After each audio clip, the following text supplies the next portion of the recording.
Eu já começo te contando que grande parte das doenças que afetam a visão tem cura ou tratamento.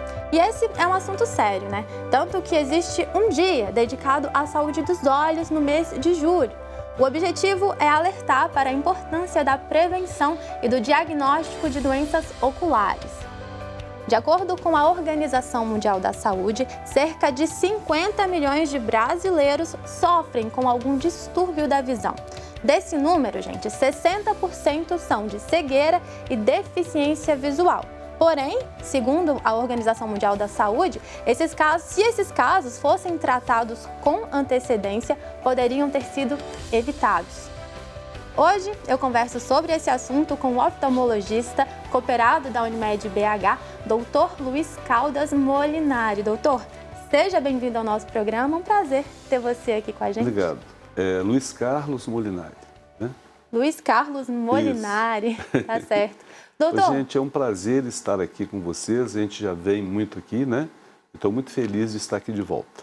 Ah, que ótimo. Ainda mais para falar desse assunto, né? Eu penso que a saúde dos olhos ela é um assunto atual, até porque existem diversos tipos de problema que podem afetar a nossa visão, né, doutor? Sim. Inclusive, eu queria que você começasse falando para a gente sobre os erros de refração, né? Okay. Como que esses problemas de vista podem... qual que é a relação desses problemas, na verdade, com a anatomia do olho? Ótimo.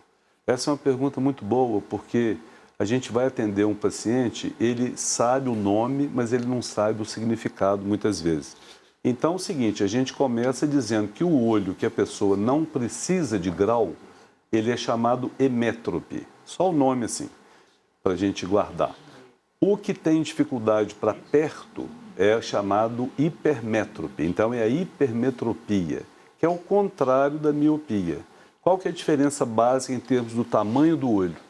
Então, dentro da órbita, um olho que está comprido dentro da órbita, ele é míope. Então, a imagem se forma na frente da retina.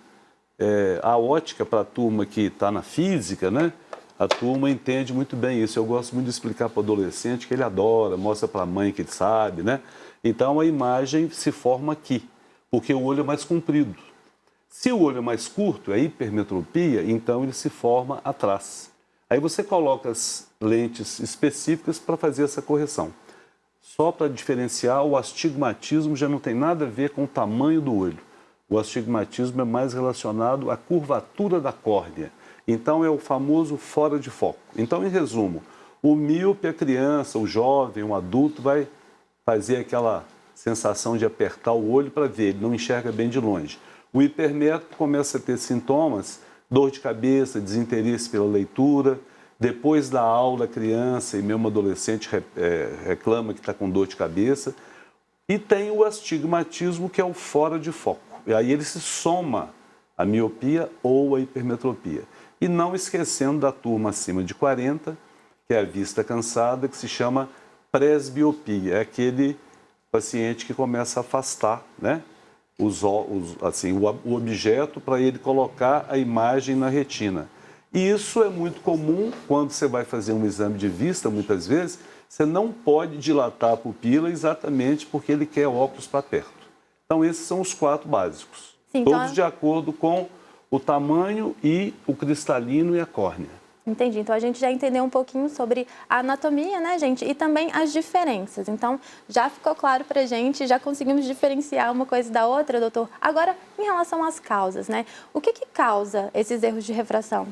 Olha, em tudo que você for olhar no corpo humano, na biologia, né, na medicina como um todo, você tem o fator genético. Então, se você tiver um pai míope, você tem X% de vezes de chances de ter um filho. Se tiver o pai e a mãe míopes, aí mais um cuidado. Por que eu estou falando da miopia? Porque está na moda, entre aspas, nós temos uma epidemia de miopia, principalmente com a Covid, o isolamento, as telas, e a turma come e dorme em cima do celular, né, e do tablet. O computador já é menos, assim, vamos dizer, preocupante. E a televisão mais tranquila, né? Contanto que ela tem uma distância. Mas aí o que acontece com a miopia? Se a criança já tem a genética, vamos levar então aos 3 aninhos, por exemplo, mesmo sem queixas, porque você pode se surpreender com um grau até elevado para aquela idade. Eu tenho um caso até na família que foi minha neta e eu dei bobeira, eu tenho que admitir, fui levar aos 3 anos e ela já estava com 2 graus de miopia e 3 de astigmatismo. É a casa de ferreiro, né? Então a gente já destaca essa importância de procurar um profissional. Exame precoce. Quero chamar a atenção rapidamente também para o estrabismo. O olho torto, gente, é importantíssimo, porque se não fizer a correção, depois ele vai ser um adulto que vai funcionar um olho só. É aquele famoso olho preguiçoso. Por que isso é importante? Porque se você corrige lá na infância, você já tem um adulto mais saudável. Completando a sua pergunta, como que eu vou combater? Então, combatendo as telas, no caso em excesso, da miopia. Agora, para a hipermetropia não tem jeito. Você vai esperar aquela reclamação, aquela queixa. E ele vai sair da escola cansadinho, a criança, o adulto também adolescente, não trabalha bem o computador. Então, e o fora de foco é o astigmatismo. Sim, e para o astigmatismo, tem alguma causa também? Não? Tem uma coisa importantíssima que você me salvou, que é exatamente o coçar os olhos, tá? A coceira, né, levar a mão ao olho, aumenta o astigmatismo. E aí a gente cai numa patologia muito comum e muito preocupante no adolescente, que se chama ceratocone. Você aumenta o astigmatismo e predispõe a um crescimento da córnea, como se fosse um cone, né? Então a córnea aqui, eu destacando rapidinho, o que é o ceratocone? A córnea faz um formato de um cone. E aí quando você vai focar com óculos, não dá certo.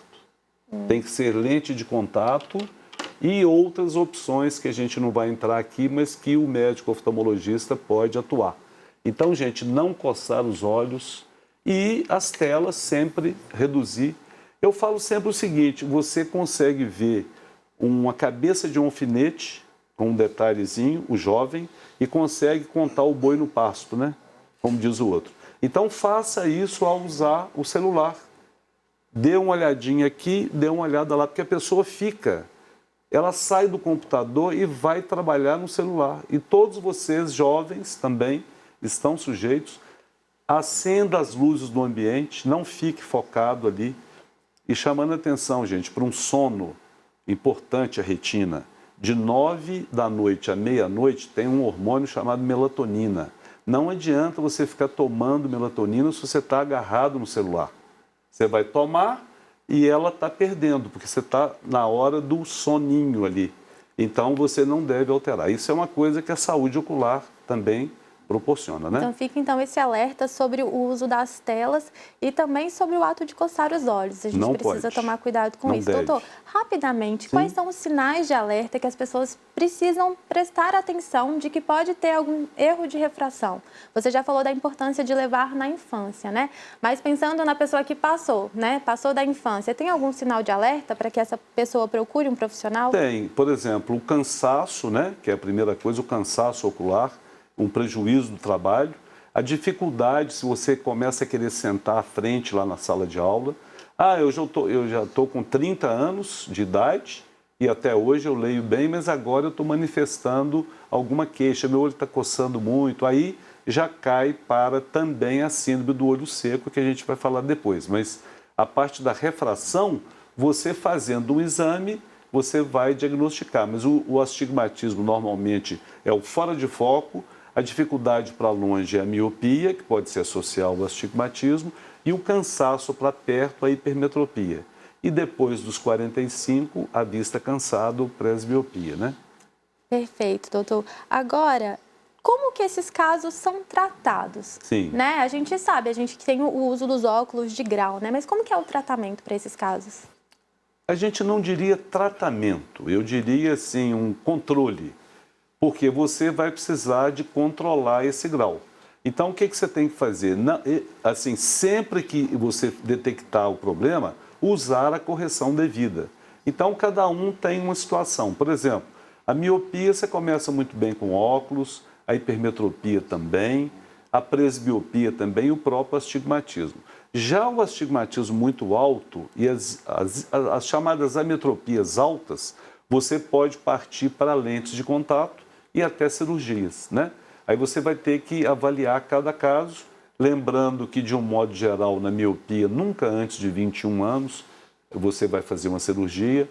As lentes de contato você pode usar no adolescente a partir de 12, 14 anos. Eu brinco muito o seguinte, se ele não tiver que levar a mãe a tiracolo, ele pode dar conta de fazer o uso da lente, mas às vezes um jovem de 16 anos não cuida bem, então a lente tem que tomar cuidado.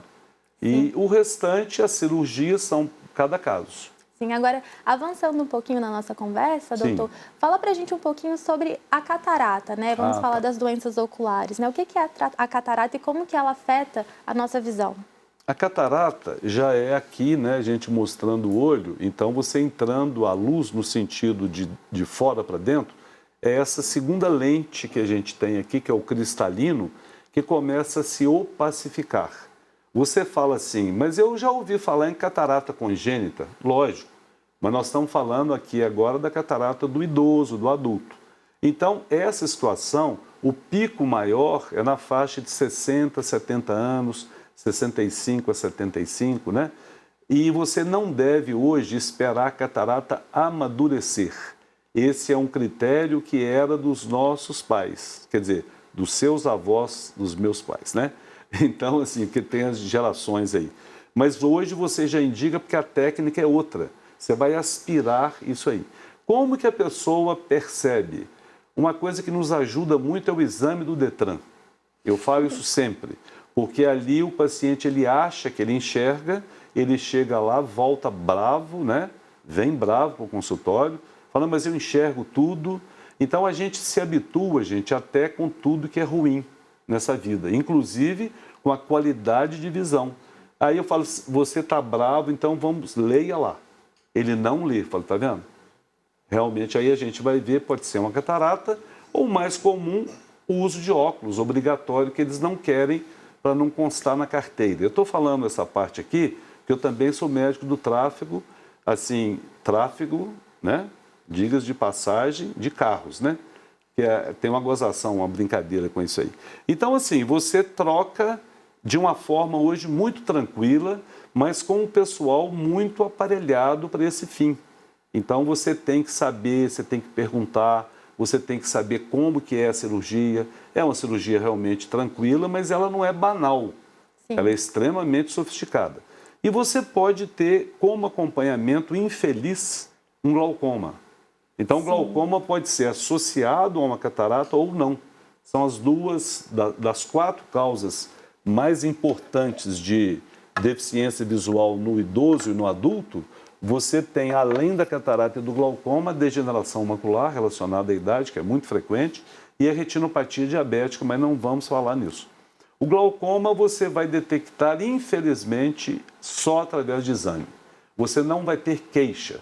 Porque a catarata, enquanto você começa a perder um pouco a noção dos contrastes da natureza, o azul não é tão azul, o verde não é tão verde, então você vai devagar. O glaucoma não, você vai perder campo de visão.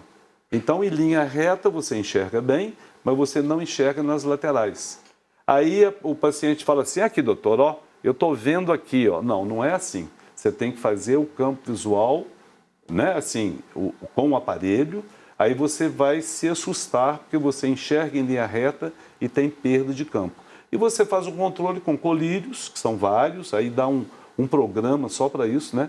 E assim, você tem que olhar a história familiar, a raça, você tem associação com diabetes, com alta miopia, tem várias situações que podem agravar um glaucoma. Então, o glaucoma a gente teme porque ele é irreversível. Então, se você perde, você já perdeu. Sim. Você perde as fibras do nervo, né? Então, é a hipertensão ocular que pode ser uma das causas de levar ao glaucoma. Doutor Luiz, tem alguma forma da gente prevenir essas doenças oculares? A prevenção, ela começa na gestação, certo? Então, se você fizer um bom pré-natal, você tem casos que você tem que fazer estudo do líquido amniótico, olhar toda a família, né? Mas, assim, a gestante estando bem, ela tem tudo para gerar também um feto, né, um embrião e um feto saudáveis. E você já começa tratando de algumas doenças que são, né, laboratorialmente detectadas, né? Então, por exemplo, você vai evitar uma toxoplasmose congênita, uma sífilis congênita, né? Tem várias outras situações e tem as patologias genéticas também. Então, se você imaginar que eu tenha uma doença que vai cursar com uma miopia, eu não posso tratar disso, mas eu já previno. Então, a mãe já sabe que ela vai ter que levar a criança, vamos dizer, né, com meses ou até um ano. Tem o teste do olhinho, que é um dos melhores assim, preventivos, né, que você vai jogar uma luzinha no neném e vai ver se tem o principal é a catarata, né? Você tem um tumor na retina a partir de, em média, 1 ano de vida, que é o retinoblastoma, que também pode ser detectado nos primeiros meses, né? Então, o pediatra hoje ele está apto a fazer esse teste e ele encaminhar o mais precocemente possível, né, para o oftalmologista. A prevenção começa na gestação, então, Na né, gestação.